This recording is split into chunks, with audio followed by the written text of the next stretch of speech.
हम पढ़ेंगे next chapter NCERT history की 5वां चैप्टर। इस चैप्टर का नाम है राज्य, राजा और एक प्राचीन गणराज्य। तो चलते हैं बिना देरी किए हुए। कुछ लोग शासक कैसे बने? तो लगभग 50 वर्षों से हम अपने शासकों का चुनाव मतदान के जरिए करते आ रहे हैं, लेकिन बहुत पहले लोग शासक कैसे बने थे? तो करीब 3000 साल पहले कुछ लोग बड़े बड़े यज्ञों को आयोजित कर राजा के रूप में प्रतिष्ठित हो गए। अश्वमेध यज्ञ एक ऐसा आयोजन था जिसमें एक घोड़े को राजा के लोगों की देखरेख में स्वतंत्र विचरण के लिए छोड़ दिया जाता था। इस घोड़े को किसी दूसरे राजा ने रोका तो उसे वहां अश्वमेध यज्ञ करने वाले राजा से लड़ाई करनी पड़ती थी। अगर उन्होंने घोड़े को जाने दिया तो इसका मतलब यह होता था कि अश्वमेध यज्ञ करने वाला राजा उनसे ज़्यादा शक्तिशाली था। इसके बाद उन राजाओं को यज्ञ में आमंत्रित किया जाता था। यह यज्ञ विशिष्ट पुरोहितों द्वारा संपन्न किया जाता था। इसके लिए उन्हें उपहारों से सम्मानित किया जाता था। अश्वमेध यज्ञ करने वाला राजा बहुत शक्तिशाली माना जाता था। यज्ञ में आमंत्रित सभी राजा इसके लिए उपहार लाते थे। इन सभी आयोजनों में राजा का मुख्य स्थान होता था। उसे राज सिंहासन या बाघ की खाल के एक विशेष आसन पर बिठाया जाता था। युद्ध क्षेत्र में राजा का सारथी ही उसका सहचर होता था। यज्ञ के अवसर पर वह राजा की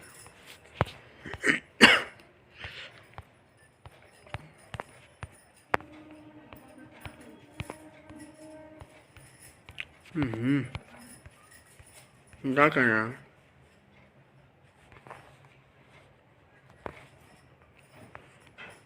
वह राजा की विजयों तथा अनेक गुणों का गान करता था।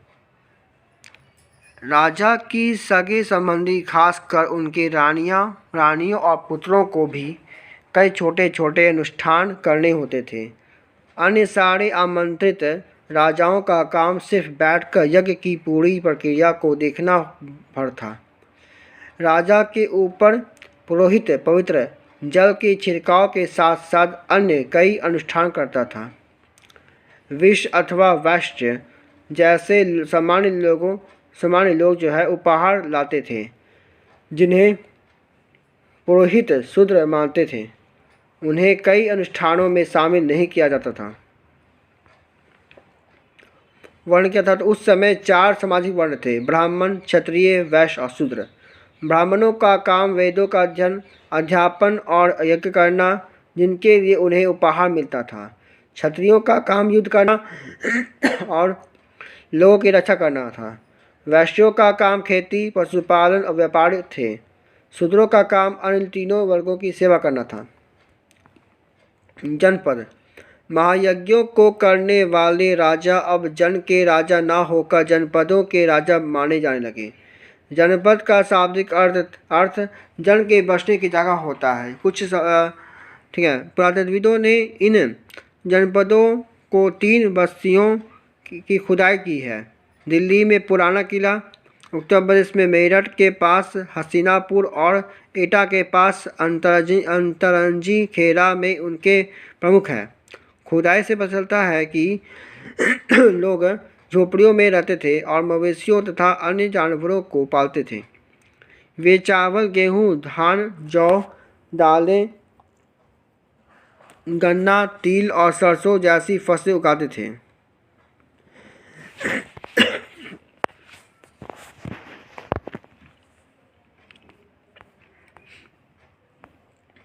लोग मिट्टी के बर्तन भी बनाते थे। इनमें कुछ धूसर और कुछ लाल रंग के होते थे।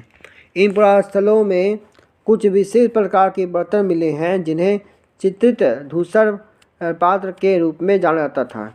जैसा कि इनके नाम से स्पष्ट है, इन्हें बर्तनों का पर चित्रकारी की गई है। वे आमतौर पर सरल रेखाओं या तथा ज्यामितीय आकृति के रूप में हैं।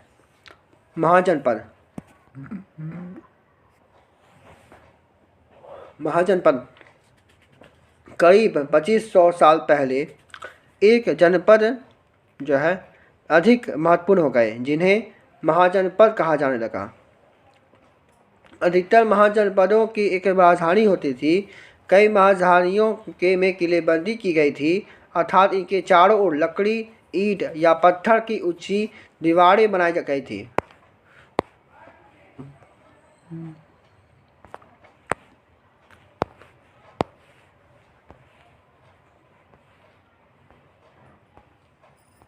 ऐसा लगता है कि लोगों ने अन्य राजाओं के आक्रमण से डरकर अपनी सुरक्षा के लिए इन किलों का निर्माण किया। कुछ राजा अपनी राजधानी के चारों ओर विशाल, ऊंची और प्रभावशाली दीवार खड़ी कर अपनी समृद्धि और शक्ति का प्रदर्शन भी करते थे। इस तरह वे से किले के अंदर रहने वाले लोगों और उस क्षेत्र पर नियंत्रण रखना भी सरल हो जाता होगा। इस तरह की विशाल दीवार बनाने के लिए व्यापक योजना की आवश्यकता थी और लाखों की संख्या में ईंटों तथा पत्थरों का इंतजाम करना पड़ता था। हजारों स्त्री पुरुषों तथा बच्चों ने इसके लिए अथक जो है परिश्रम किया होगा। इनके लिए संसाधन की आवश्यकता पड़ती होगी। कौशाम्बी किले का दीवार। यह चित्र जो है आधुनिक उत्तर प्रदेश के इलाहाबाद के पास मिली ईंट के दीवार का अवशेष है। इसके एक भाग का निर्माण संभवतः 2500 साल पहले हुआ था।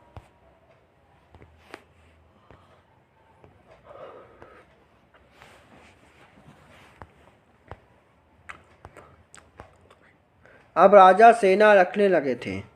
सिपाहियों की से नियमित वेतन देकर पूरे साल रखा जाता था। कुछ भुगतान संभवतः आहत सिक्कों के रूप में होता था। इन सिक्कों के बारे में बाद में देखा जाएगा। कहर। महाजनपद के कुछ राजा विशाल किले बनवाते थे और बड़ी सेना रखते थे, इसलिए इन्हें प्रचुर संसाधनों की आवश्यकता होती थी।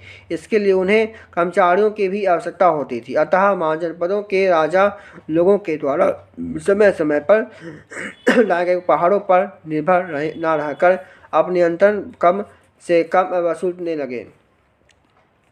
फसलों पर लगाए गए कर, कारीगरों के ऊपर लगाए गए कर, पशुपालकों को जानवर या उनके उत्पाद के रूप में कर देना पड़ता था।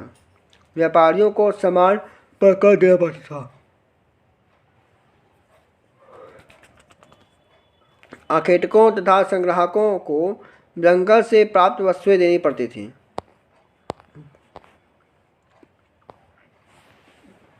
कृषि में परिवर्तन। इस युग में कृषि का क्षेत्र में बड़े परिवर्तन आए। हल के फाल अब लोहे के बनने लगे। अब कठोर जमीन को लकड़ी के फाल की तुलना में लोहे के फाल से आसानी से जोता जा सकता था। इसने फसलों की उपज बढ़ गई। दूसरे लोगों ने धान के पौधों का रोपण शुरू किया, अर्थात खेतों में बीज छिड़क कर धान उपजाने में के बजाय धान के पौधे तैयार कर उनका रोपण शुरू किया गया। अब पहले की तुलना में बहुत ज़्यादा पौधे जीवित रह जाते थे, इसलिए पैदावार भी ज़्यादा होने लगी।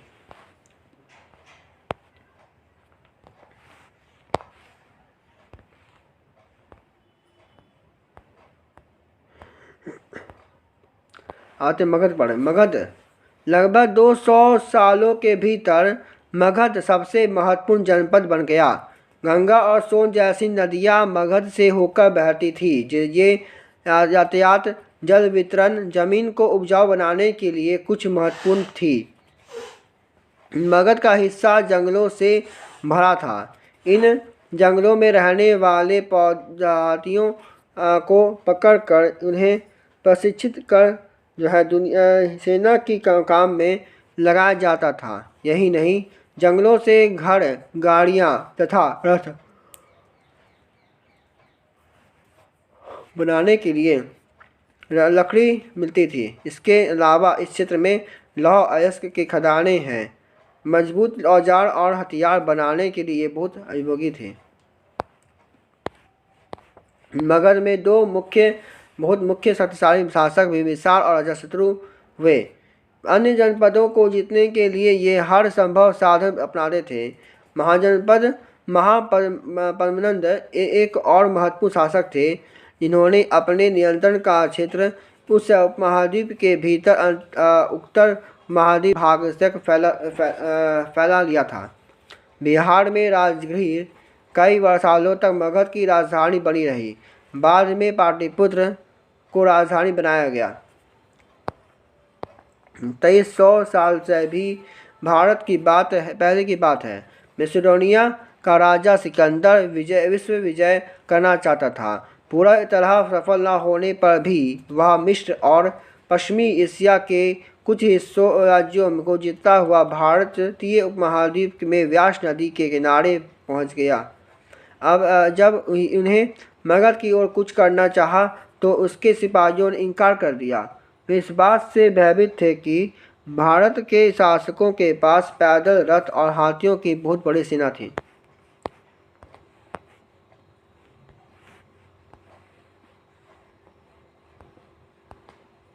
वज्जी मगध एक शक्तिशाली राज्य बन गया था। उसके नज़दीक ही वज्जी राज्य था, जिसकी राजधानी वैशाली थी। यहाँ एक अलग किस्म की शासन व्यवस्था थी, जिसे गण या संघ कहते थे। गण या संघ में कई शासक होते थे, जिसमें से प्रत्येक व्यक्ति जो है राजा कहलाता था। ये सभी राजा विभिन्न अनुष्ठानों को एक साथ संपन्न करते थे। सभाओं में बैठकर ये बातचीत, बहस और विवाद के जरिए तय करते थे कि क्या करना है और किस तरह करना है। शत्रुओं के आक्रमण से निपटने के लिए वे मिलकर चर्चाएं करते थे। स्त्रियां दास कसम कर उन सभाओं के हिस्से ले सकती थी।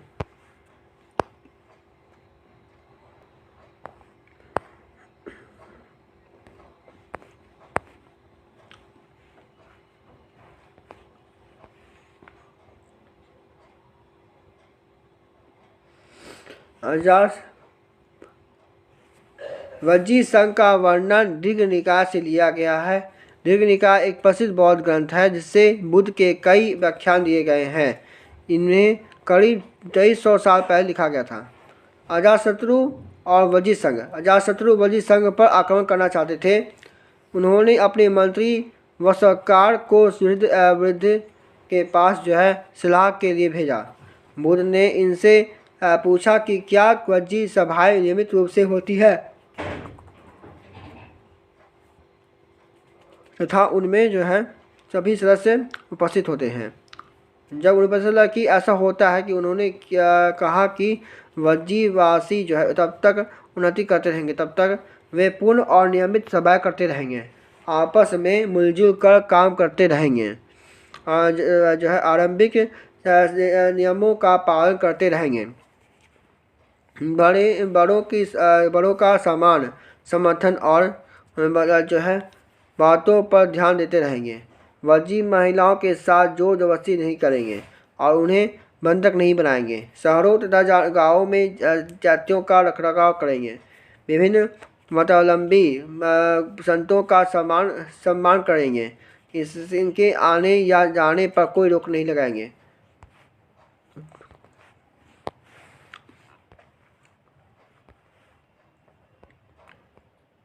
कई शक्तिशाली राजा इन संघों को जीतना चाहते थे। इसके बावजूद उनका राज्य अब से लगभग 1500 साल पहले तक चलता रहा।